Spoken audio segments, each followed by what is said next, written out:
할렐루야. 5월 10일 금요일 새벽 기도를 시작하겠습니다. 사도신경으로 우리의 신앙을 고백합니다. 나는 전능하신 아버지 하나님 천지의 창조주를 믿습니다. 나는 그의 유일하신 아들 우리 주 예수 그리스도를 믿습니다. 그는 성령으로 잉태되어 동정녀 마리아에게서 나시고 본디오 빌라도에게 고난을 받아 십자가에 못 박혀 죽으시고 장사된 지 사흘 만에 죽은 자 가운데서 다시 살아나셨으며 하늘에 오르시어 전능하신 아버지 하나님 우편에 앉아 계시다가 거기로부터 살아있는 자와 죽은 자를 심판하러 오십니다. 나는 성령을 믿으며 거룩한 공교회와 성도의 교제와 죄를 용서받는 것과 몸의 부활과 영생을 믿습니다. 아멘. 찬송가 267장 찬양하시겠습니다. 찬송가 267장입니다.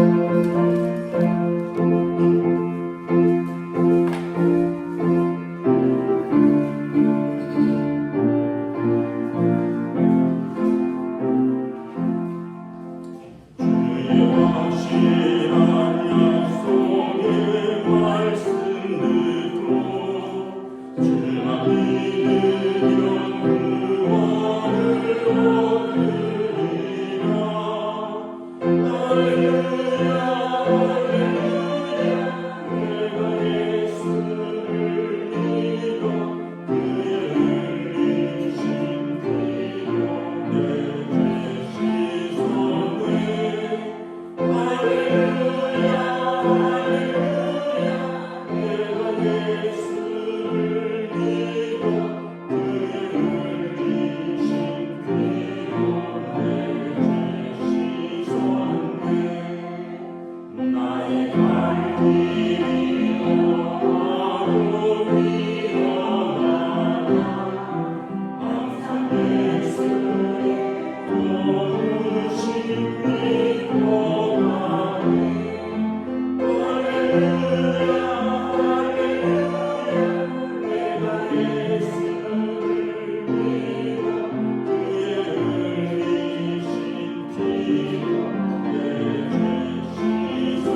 열왕기상 15장 9절에서 24절까지 말씀입니다.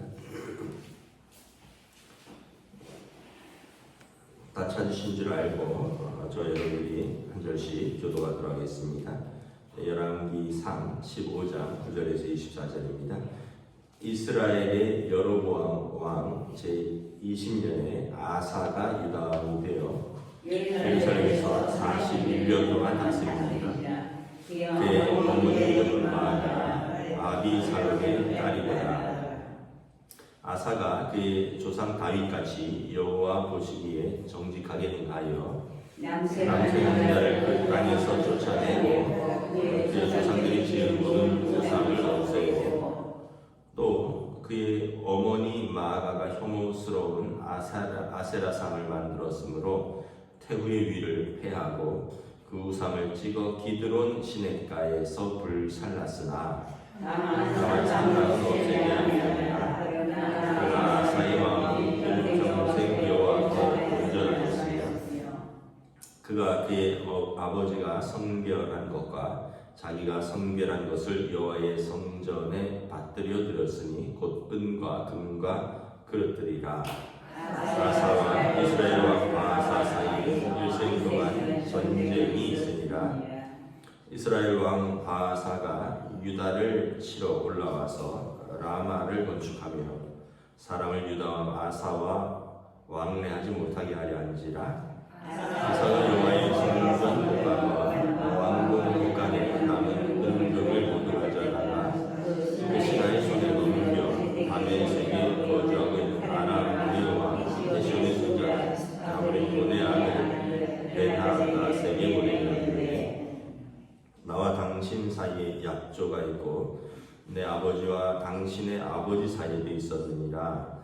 내가 당신에게 은금 예물을 보냈으니 와서 이스라엘의 왕 바아사와 세운 약조를 깨뜨려서 그가 나를 떠나게 하라 하매 베나닷이 아사 왕의 말을 듣고 그의 주의받은 그를 보내어 이스라엘 성읍들을 치되 이온과 단과 아벨벳과 아라와 딘벨의 온 땅과 납달리 온 땅을 쳤더니 바아사가 듣고 라마를 건축하는 일을 중단하고 디르사에 거주하니라.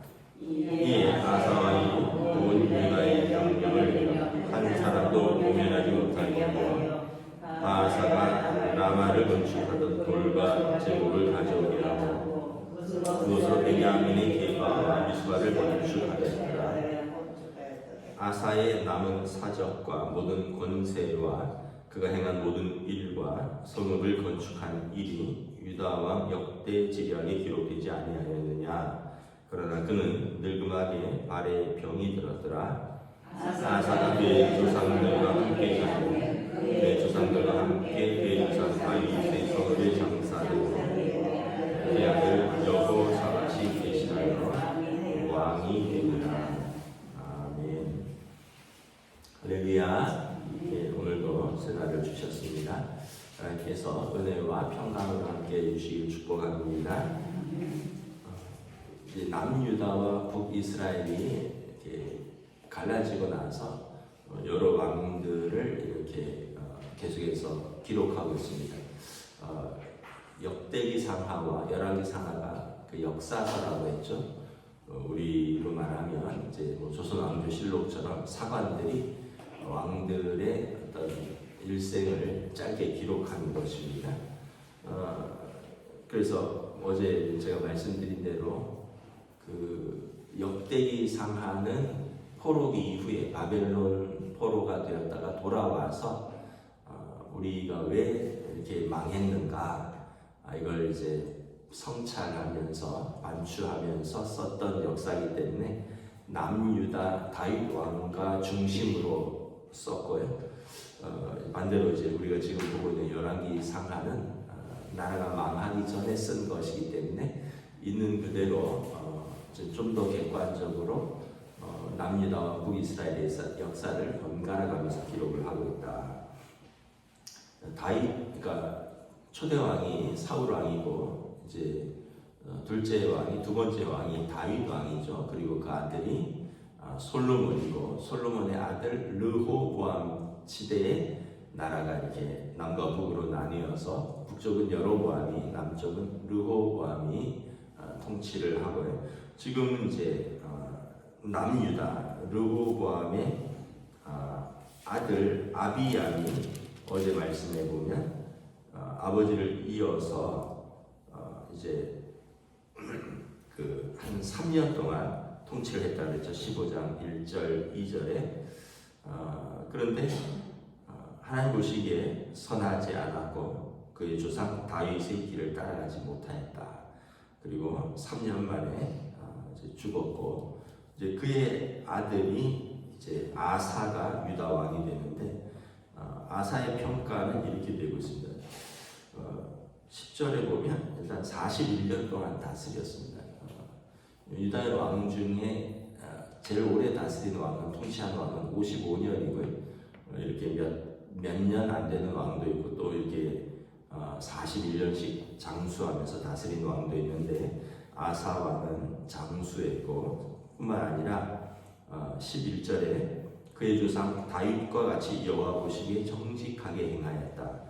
항상 이스라엘 왕들의 기준은 다윗이라 그랬죠. 이 아사 왕은 다윗과 같이 정직히 행하였다. 12절에 보면 남색하는 자들을 그 땅에서 다 쫓아냈다.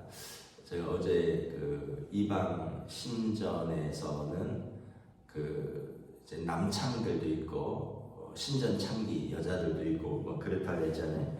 그런데 이 아사 왕이 그 우상을 없앴으니까 그 우상에게 절하러 오는 사람들과 뭐 그런 관계를 맺는 그런 남창들 또 이런 걸 다 쫓아냈다는 거죠. 그러니까 이 종교 개혁과 또 나라의 어떤 도덕적 회복 운동을 하는 것입니다. 또 13절에 보면 그의 어머니 마아가가 혐오스러운 아세라상을 만들었으므로 태후의 위를 폐하고 이 어머니라 그러는데 10절에 보면 그의 어머니 이름은 마아가라 아비살롬의 딸이더라. 또 15장 2절에도 보면 그 아사의 아버지입니다. 아사의 아버지 3년 통치하고 죽은 이 아비암의 어머니도 마아가요 아비살롬의 딸이더라 이렇게 표현이 되는데 그 어머니라고 이제 쓴 엠이라는 히브리어는 이 어머니 단순히 바로 어머니가 아니라 어머니, 할머니, 증조 할머니 이런 여자 조상들을 말하는 겁니다. 그리고 뭐 누구의 딸, 바트라는 단어는 바로 딸만이 아니라 여자 자손들의 후손들입니다. 그래서 딸이 될 수도 있고 손녀가 될 수도 있고 그래서 어떻게 아버지랑 어머니가 똑같느냐? 그러니까 아버지의 어머니인 거죠. 그러니까 할머니입니다. 그 할머니가 자기 아들은 3년 통치하고 죽었으니까 아직 힘이 정정하잖아요.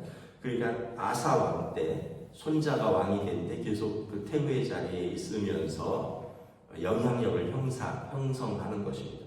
재미있는 것은 이 할머니는 누구냐? 아비살롬의 딸이라. 압살롬의 딸이라는 거죠. 우리가 잘 아는 다윗 왕의 아들이 압살롬이 있었잖아요. 왕자의 난을 일으켰던 그 다윗 왕의 손녀라는 거예요. 그러니까 이제 뭐 옛날에는 좀 근친 결혼들이 있었으니까 그러니까 이렇게 내려가서 다시 압살롬의 이름이 등장하는데 그 아버지 압살롬도 그 어떤 그 아버지를 배반하고 야망으로 형제를 죽이고 아버지를 배반했던 그 아들이었는데 그 딸이 이렇게 살아남아서 이렇게 나중에 보면 다시 왕가로 들어오는데 우상 숭배자였다는 거예요. 그런데 이 아사가 대단히 결단을 하는 거죠. 할머니가 아버지가 돌아가셨는데 할머니가 계속 어떤 산당에서 혐오스러운 아세라상 그걸 섬기니까 아세라는 그 풍요의 여신입니다. 그러니까 할머니를 폐했다는 거예요. 태후의 위를 폐하고 할머니가 섬기던 이 아세라상은 나무로 만들거든요.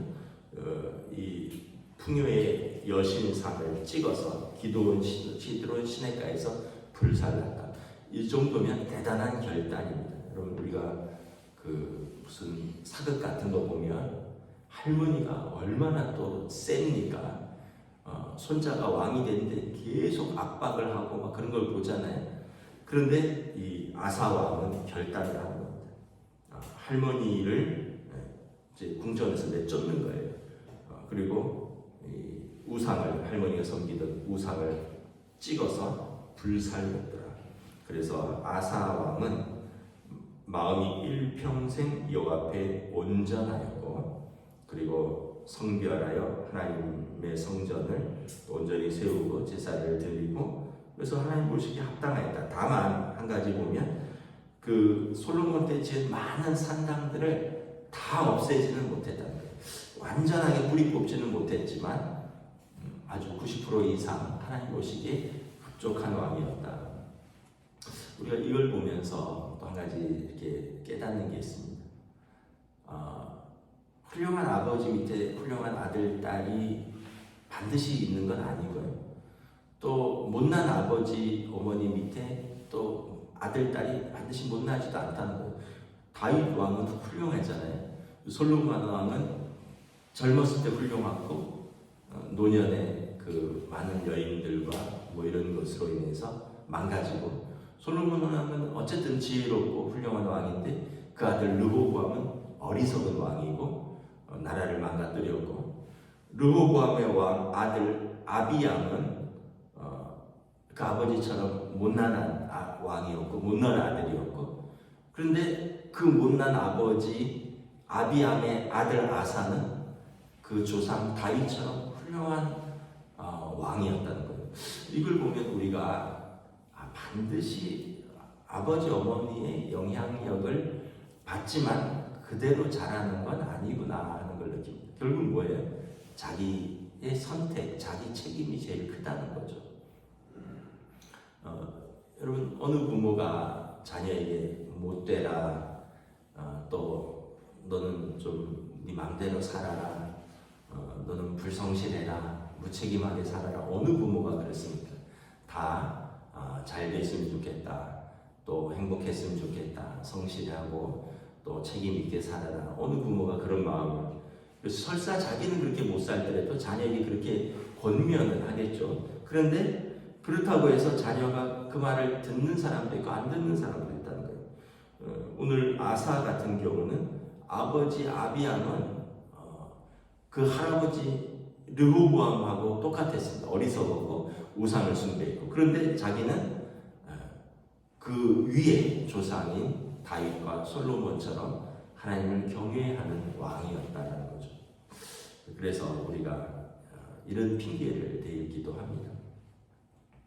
뭐 나는 타고나기를 그런 집에서 타고난다. 뭐 타고나기를 뭐 태어났더니 우리 집안이 이랬다. 그래서 어려움을 이야기하고 그래서 나는 이렇게 어려울 수밖에 없었다. 근데 그 말도 일리는 있어요. 어떤 사람은 타고난 기질과 성향이 있고 그리고 그런 환경에서 자라면서 그렇게 사람이 좀 형성되기도 하고 또 그런 부모에게 직접적인 영향을 받기도 하고 그러나 최종적인 선택은 본인의 선택이고 본인의 몫이라는 거예요. 그래서 누구를 핑계댈 것이 없다. 그렇다면 또 한 가지는 뭐예요? 부모가 자녀를 모두 책임질 수는 없다는 거예요. 부모가 아무리 사랑으로 양육하고 믿음으로 양육하려고 해도 그 자녀가 스스로 그 길을 선택하지 않는다면 부모가 도의적인 책임은 있지만 너무 무한 책임으로 괴로워하고 자책할 수는 없다. 왜냐하면 본인이 선택한 길을 걸어가는데 그걸 어떻게 말리겠느냐는 거예요. 그래서 우리가 나는 어떤 사람인가, 그래서 어떤 면에서 보면 부모 핑계대고 환경 핑계대는 것도 있지만 그것도 영향을 미치지만 결국은 나의 선택이고 나의 책임이고 나의 인생이고 나의 믿음이라는 것을 볼 수가 있는 거죠. 아사왕을 보면 할아버지 르호보암, 아버지 아비암의 영향력을 완전히 벗어나는 것을 볼 수가 있습니다. 성경에 보면 이삭과 리브가에게 두 아들이 있었습니다. 에서와 야곱입니다. 에서는 쌍둥이였죠, 야곱과. 여러분, 쌍둥이는 가장 닮은 사람들이잖아요.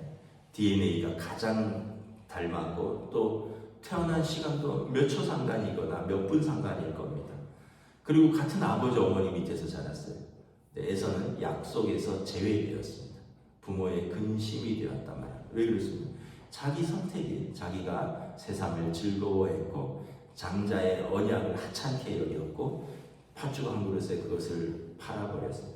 반대로 야곱은 사실은 동생으로 태어나서 그 시대에 장자에게 주어지는 언약의 축복권을 동생인데 그걸 사모했고, 그리고 좀 좋지 않은 방법이었지만 속여서라도 그것을 빼앗기를 원했어요. 근데 그 유대의 그 랍비들의 주석에 보면 야곱이 이렇게 생각했다는 거예요. 사기꾼이고 협작꾼이라서 그걸 빼앗기기보다는 그가 생각할 때 할아버지 아브라함과 아버지 이삭이 하나님께로부터 받은 언약을 형 에서가 이어가기에는 적합자가 아니었다는 것을 동생이 알았기 때문에 자기가 그것을 이어가기를 원했다는 거예요. 그러니까 형제가 판단하기에도 에서는 믿음의 장자가 될 적합한 사람이 아니었다는 거예요. 그의 성향이나 그의 믿음이나 그의 삶의 방식이 할아버지 아브라함, 아버지 이삭의 믿음의 유산과 언약을 이어받을 적임자가 아니었기 때문에 자기가 그것을 이어가기를 사모했다라는 거 유대인 랍비들은 주석하고 있는 거죠. 그러니까 결국은 누가 하냐면 내가 선택하고 내가 반응하는 것입니다. 예수님에게 12제자가 있었습니다. 예수님이 12제자를 누구에게는 안 가르쳐주고 누구를 더 가르쳐주고 그런 게 있었나요? 물론 이제 베드로, 야고보, 요한은 좀 특별히 따로 데리고 다닌 건 있어요. 변화산이라든가 또 뭐 야이로의 딸이 죽었다거나 또 뭐 이런 때는 나사로의 집에 갈 때 이런 때는 좀 세 사람을 특별히 따로 데리고는 했지만 예수님께서 12제자들을 동일하게 제자로 양육했을 것입니다. 그런데 유다에 대한 평가는 어떠세요? 그는 태어나지 않았으면 좋았을 뻔했다. 결국 자기 선택입니다. 자기가 예수님을 버리고 돈을 선택했고 예수님을 배반했고 결국은 자기가 또 자기 생명을 던집니다. 결국 여러분 우리가 이 성경이나 역사나 이런 걸 보면 좋은 부모를 만나는 게 가장 큰 축복이지만 그럼에도 불구하고 내가 그 믿음의 길 또 선한 영향력 속에서 내가 응답해야 된다는 거예요. 그리고 또 힘든 가정, 어려운 부모를 만날 수도 있지만 그것은 어려움이고 상처고 불행일 수 있지만 그럼에도 불구하고 내가 믿음의 길을 가고 내가 응답하는 부분이 분명히 있다는 것을 아사가 보여주는 것입니다. 그래서 저와 여러분들은 믿음의 길에 들어섰으니 여러분 끝까지 이 믿음의 길을 이렇게 경주하시기를 우리 주님의 이름으로 축복합니다. 네, 그래서 오늘 이 뭐 여러 가지 일들이 쭉 있는데 어쨌든 아사에 대한 평가는 선한 왕이고 믿음을 따른 왕이고 그 나라의 우상을 배격한 왕이고 종교 개혁을 했고 또 도덕성을 회복했고 또 나라를 이렇게 좀 세우는데 힘을 썼던 왕으로 41년 동안 기록을 하고 있고요. 그리고 24절에 보면 그의 조상들과 함께 평안히 장사되었고 그의 아들 여호사밧이 왕이 되는 것을 이렇게 볼 수 있습니다. 평안하게 은혜와 평강 가운데 살다가 하나님 앞에 가는 것입니다. 저와 여러분들도 우리의 삶에서 환경, 여건, 사람 변화무쌍하지만 우리가 신실하신 하나님 앞에서 믿음으로 응답하는 우리 신실한 주의 성도들 되시기를 주님의 이름으로 축복합니다. 기도하겠습니다. 하나님의 은혜를 감사합니다. 오늘 이제 아사가 왕위에 오르고 그는 41년 동안 나라를 통치했으며 그의 조상 다윗과 같이 여호와 보시기에 선하며 믿음을 지켰고 그리고 그의 아버지 또 그의 할머니가 세웠던 우상들을 찍어버리고 그 태의 일을 패하고 궁전에서 내어 쫓고 나라를 하나님 앞에서 올바로 세우기에 힘쓰고 애쓰고 그리하여 북이스라엘이 쳐들어왔을 때도 하나님께서 그와 함께 지켜주시고 함께 하시고 그가 조상의 묘로 돌아갔다라고 성경은 기록하고 있습니다. 우리 인생에서도 많은 변수와 또는 어려움들 또 우리의 환경이 어떠한 내게 좋은 영향력도 때로는 내게 부정적인 영향력도 미치지만 그럼에도 불구하고 온전히 나의 선택 또 나의 응답이 가장 중요하다는 것을 깨닫습니다. 하나님 앞에서 사람들 앞에서 믿음으로 걸어가는 길 또 하나님 앞에서 신실하게 사랑으로 응답하며 걸어가는 길을 걸어갈 수 있도록 성령이 우리를 인도하여 주시옵소서. 감사를 드리오며 우리 주 예수 그리스도의 이름으로 기도드리오나이다. 아멘. 하늘에 계신 우리 아버지 이름을 거룩하게 하시며 아버지의 나라가 오게 하시며 아버지의 뜻이 하늘에서와 같이 땅에서도 이루어지게 하소서. 오늘 우리에게 필요할 양식을 주시고 우리가 우리에게 잘못한 사람을 용서하여 준 것 같이 우리 죄를 용서하여 주시고 우리를 시험에 빠지지 않게 하시고 악에서 도와소서. 나라와 권능과 영광